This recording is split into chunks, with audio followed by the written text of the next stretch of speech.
So hello everyone and welcome to Economics Current Affairs lecture number 5. I would be giving you some idea about what are public sector enterprises, what is the meaning of disinvestment. So see, basically in this session I'm going to give you some basic framework and absolutely basic ideas about public sector enterprises and disinvestment, because this topic particularly is there in the news a lot these days, right? Especially after the government declared its policy of asset monetization, right? But today I'm going to give you some basic idea through a story. All right, so I'll follow my story approach so that you get a basic sense of what is happening in the Indian economy. All right. Now let's come to the important part which I want to introduce in today's lecture. It is called as public sector enterprise or public sector units. So PSE means public sector enterprise or public sector units. I'm going to use it interchangeably, which means I'll use it. I'll use both the terms. Both are same at a basic level. Both are same. So what is the meaning of public sector company? So suppose, guys, there is this company. All right. Let's say this company manufactures this bottle of water like this during COVID. The government starts a company and government says, I want to manufacture these water bottles and for the betterment of the people, and I'll keep the quality very good. So this factory, which is owned by Government of India plus managed by Government of India. If it is both owned, which means owner is the government, and who creates the policy for this company? Government of India. Then this will be called as public sector enterprise, which means government company, right? So what is government company? An organization established by government as government companies. These are called as public sector enterprise. Now, you know, the government can be 100% owner or government can be 51% owner. So if government is 100% owner, it is called as 100% government company. So it will be called as public sector company. If government is 51% owner, which means government is not 100% owner, even if it is 51% owner, we will say it is a government company because 51 is majority. But if the ownership goes low, below, let's say 40%, then it is not a government company. So to be a government company, the government needs to own majority. Example, 50.5, 51, 52. So these things are majority. So if government is owning 51% of this company, then it will be called as government company. Majority should be government. If it is 51, 52, doesn't matter. Majority owner should be government. There are two types of public sector enterprises. CPSE means Central Public Sector Enterprises. SPSE means State Public Sector Enterprises. So those companies which are owned by central government are called CPSE. Those who are owned by state government are called SPSEs. There are two types of public sector enterprise. Now I have a interesting story for you. See, I told you I won't teach you entire public sector enterprise, disinvestment, etc. But I'll give you an idea. So I have created a story for you. Look at this diagram, huh? and don't take it otherwise. It's only for learning that I am taking this particular diagram. So see, here you have parents, mom and mom and dad, right? So here you have your father and here you have your mother, right? So dad and mom. Now what they do is, let me zoom it out. Now what they do is, they have two children, so son and a daughter. Son is elder, by the way. So son is elder and daughter is younger. Daughter is very small, son is little elder, right? Now the parents decide something interesting. So the parents decide that they have to construct a house. So they construct a nice house like this. And in the house, they have created 100 rooms. See, room number 1, 2, 3, 4, 5, 9900. Now, if you take any property in the world, there are two things related to the property. The first is called as ownership and the second is called as management. So what is the meaning of ownership? Ownership means who is the legal owner of the house, and management would mean who decides what color the house should be, to paint the house, which color should be used, whether there should be a garden or not, which curtains to use in the house. So managing the property is called management. Ownership means legal owner. So there are two things. So the parents create this 100-room house, and they decide that since our daughter is very young, we are not going to give the house to the daughter, we are going to give the house to the son. So they have given all the 100. So I will denote in my story, I will denote ownership with O and management with M. Okay. So the parents say that since the daughter is very small, she is young, she is in school, so the son will own 100 rooms. So son is the owner. See, what are we writing here? Son is the owner, as well as son manages the house. So initially, in first case, 100 rooms are owned by son, managed by son. So when you own something and manage something, basically the property is yours. Now the daughter starts to grow up. So the parents realize that the daughter is growing up, so daughter should also get some part of the property, because managing 100 rooms is not easy. So son had started to face problem. Initially, son was very enthusiastic and energetic. He was managing the house properly. He was maintaining proper hygiene. He was maintaining the garden. He was, watering the plants also. But now, and he was keeping the kitchen very clean. But now, since 100 rooms are too much, son is not able to manage the house. The garden is in shambles. The kitchen is very dirty, unhygienic. So the parents realized that son is not able to manage it, because 100 rooms are very difficult. So parents take away 10 rooms and give it to the daughter. But when the parents give these 10 rooms, parents are only giving the ownership to the daughter. Parents are saying the daughter is still young. If we give her the management also, she might also not be able to manage. Slowly we will give her the management, but initially only ownership. Which means these 90 rooms which are left with the son, he is both the owner and manager of these rooms. And for these 10 rooms, the daughter is only the owner. But who is the manager? Son. Right? She is not the manager. Mind you, here I have not written manager. Then the parents realize that the daughter is doing a good job, because daughter is also growing. Daughter is talking to the parents that, I can also contribute in management. So parents are saying, no, currently you should only be the owner, not manager. So what do the parents do? As the daughter starts to grow up and become mature and responsible, the parents take away 25 rooms from the son and give it to daughter. So daughter becomes the owner of 25 rooms, son becomes the owner of 75, plus son is the manager of 75. Alright. Now, come here. Slowly what parents do is, parents realize that, that the burden on the son is too much. Now daughter is grown up and mature. So parents are saying that, let us keep only 51 rooms with the son, whereas son is the owner and the manager. And now let us give 49 room to the daughter. The daughter becomes the owner, of this 49 rooms, and the daughter can also manage now, because the daughter has become, mature, and she thinks that she can manage the property. So for the first time, daughter is getting the taste of management also.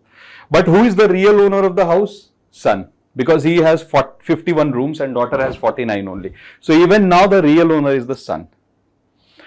But slowly the parents realize that the daughter is doing a better job and son is not doing a good job. Son doesn't take care of the house properly. He forgets to water the plants. He keeps the kitchen very dirty. No offense meant to the sons, but you keep the kitchen dirty, parents take note of it. So what do the parents do? Parents say that, okay, we are going to give 49%, which means 49 rooms will be now given to son, and son will manage it as well. But 51 rooms are going to be given to the daughter and she will manage it. So who is becoming a bigger owner? Daughter. And who is managing more property? Daughter. So in this case, the daughter has become the real owner. Why?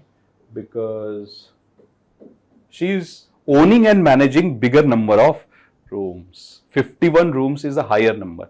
49 is minority, 51 is majority, right? So can I say that, in this case, till these 49 rooms were given to daughter, can I say that minority rooms were given to daughter? Because 51 was majority, 51 was with the son, 49 is with the daughter. So what is daughter getting here? From 0 to 49, can I say daughter has minority, ownership here? And after 49, the moment daughter gets 51 rooms, can I say she is getting a majority ownership? Yes? Yes. So this was basically the story. A day would come when parents will give 0 to son and 100 to daughter. So 100 rooms will be both owned by daughter, managed by daughter. Then we can say that this is completely owned by daughter. Right? Day might come. Now, in this story, if you carefully see, if I show you this part of the story, see, you'll find something interesting. Now, I'm going to replace this house by a government company like Air India, etc. So suppose this is the government company called as public sector enterprise or public sector unit. This is government, this is private sector, right? This is the government, this is the private sector. Initially, the government owned this company and the government was managing it. So 100% was the ownership of the government. But slowly government started to realize that they can't run it properly. Why? Because the profit is coming down, etc. They are becoming inefficient. So then the government feels the burden is too much, and the government also needed money for other activities. So the government said, we are going to bring private sector and give them little ownership and management. So what happened? The government is keeping 100% ownership and management here. So from 100%, government kept 90 and gave 10 to private sector. Now, this system where government is reducing its ownership slowly is called as disinvestment. So from 100 it became 90, from 90, 75, 75 to 51. This is called disinvestment. See, because government is reducing its ownership. So reduction of government ownership is called disinvestment. Now, you realize that I have written something very carefully, that here disinvestment is happening where government is reducing the ownership and giving the ownership to daughter, but government is keeping the management here, right? Which means if you look at 51, which means out of 100 rooms, 51 rooms are kept by government and they are managed by government also. And 49 rooms are only being owned by private sector. So government has given 49 rooms to private sector and said, you please own it. But I will manage the entire hotel. I will manage the entire company. So management is still with the government. So till this point, when the government is keeping the ownership and management, it is called as government enterprise. But when the government reduces its ownership, this process is called as disinvestment. But till this point, it is called as government company or government enterprise. But a day comes when the government realizes that the government cannot manage everything. So government says, okay, I am keeping 49% ownership and I am giving 51%, which means 51 rooms are being given to private sector, both ownership and management. The moment government gives 51% ownership and management to private sector, it is called privatization. Because now the private sector is both the owner and the manager of majority of the rooms here. So this is called privatization. And so far it was only called as disinvestment. Alright. So in disinvestment, the government might or might not give the management. It is the choice of the government. What is the meaning of disinvestment? When government reduces its share in a public sector company, it's called disinvestment. In disinvestment, the government might give the management to private sector or might not. But in privatization, both ownership and management are definitely given to the private sector. Alright, so this is what we use in India, technically speaking. So a day might come when the government keeps 0, means nothing, and gives the entire 100 room to private sector, both ownership and management. This is called complete privatization. All right. So I told you what is disinvestment. Reduction of government ownership in the public sector enterprise is called disinvestment. So from here till this point, what is so special about 49? Till private sector is getting 49 rooms, private sector is in minority and government is in majority. So when private sector is in minority, it is called as minority disinvestment. And when private sector gets the majority, which means 51 rooms, both ownership and management, in this case, private sector is called as, so this disinvestment is called as majority disinvestment. So what is the meaning of majority disinvestment? The real meaning of majority disinvestment is that, a higher percentage or majority ownership is given to private sector. So majority ownership would mean 51% ownership is given to private sector. That is called as majority disinvestment. And minority disinvestment would mean that minority ownership is given to private sector. Fine, and this is complete disinvestment. All right, complete disinvestment means complete privatization. Fine. Okay. So this was the basic idea. Now I'm going to give you some basic idea about how disinvestment was done in India and how it has been going on. All right. So see, if you want to understand disinvestment in India, you have to study disinvestment in two phases basically. So this is a broader story I'm going to give and then we'll wrap up. So if I have to understand what happened in India related to public sector companies, why disinvestment happened, so I can give you a very small story. See, let us divide India into two parts, before independence, after independence. When we talk about before independence, basically, there were hardly a few companies. For example, government companies, public sector enterprises were very few. So few public sector enterprises were there like post, telegraph, railways, plus government salt company, etc. So these were some of the companies which were there in the government enterprises before independence. Now, after independence, we can divide the evolution of public sector enterprise in three phases. First, between 1951 to 91. Why 51? Because planning started here. All right, 5-year plans. So I'm giving you this period. This is my idea of public sector enterprise. Somebody else can differ from this classification that I have done, but basically I follow this rule. In fact, when I write research papers and books also, I follow this same division, these two.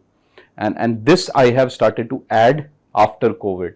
So from 1951 to 1991, this is one phase of public sector enterprise and disinvestment. And this 1991 to 2020 is another phase.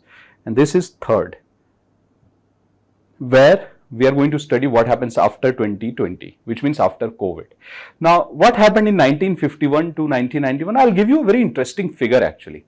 So, in 1951, we had almost 5 public sector companies, and in 1991, if my data is correct, it's somewhere around 232 or 235 public sector companies. All right, so public sector enterprises. This happened in India. So what happened in India between 1951 and 1991 is that when we got independence and 5-year plans started, the government realized that the private, and listen to this part very carefully because I'm going to give you this entire story. The government realized that the private sector in India is very small and the requirement of India is big investment, big capital. When you need big investment, which means you need a lot of rupee, lot of investment, private sector is very small, they cannot invest. So the government said, let us create big government companies, public sector enterprises who will invest very large amount to help the Indian economy become strong and self-reliant. That is the reason public sector enterprises were created. See, from 5 to 232. This is the figure, right? Now, something happened around 1990s, 1991. I taught you a few concepts today like net worth, turnover, net sale, gross profit and net profit. Remember these 5 concepts. These 5 things in public sector enterprises, PSEs, so these 5 things in PSEs started to come down. When it started to come down, the government realized, oh, there is a problem. So then the government started to say that public sector enterprise has become inefficient. There is a lot of problem. Their net worth, turnover, net sales, gross profit, net profit, everything is coming down. So let us reduce the government ownership and let us go for disinvestment. So disinvestment actually started here. And I told you what is the meaning of disinvestment. The meaning of disinvestment is that from 100% government ownership, you start to reduce the government ownership slowly and you bring private sector. Right? So this started here in 1991 to 2020.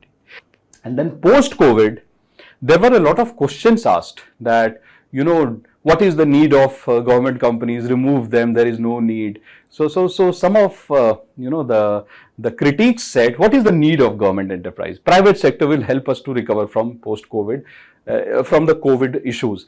But then the government of India, told this to the experts that, look, whenever there is crisis, there is a tendency of private sector to reduce investment. So what happens during a crisis? Whenever crisis happens, private sector reduces investment. The moment investment comes down, the economy suffers because GDP comes down. So now the government is saying that this is a crisis time, private sector is reducing investment, so we have to come and make the public sector strong and somehow make the public sector so strong or make such a model that we are able to earn more money through public sector. Because private sector is not sufficient, so we have to do something so that public sector is able to bring more money for the Indian economy for investment purpose. And it will create jobs as well. So that is the reason that the government is saying we want to keep basic minimum amount of public sector in the economy. We don't want to remove it completely. Alright, so this is how you should read disinvestment in public sector enterprises.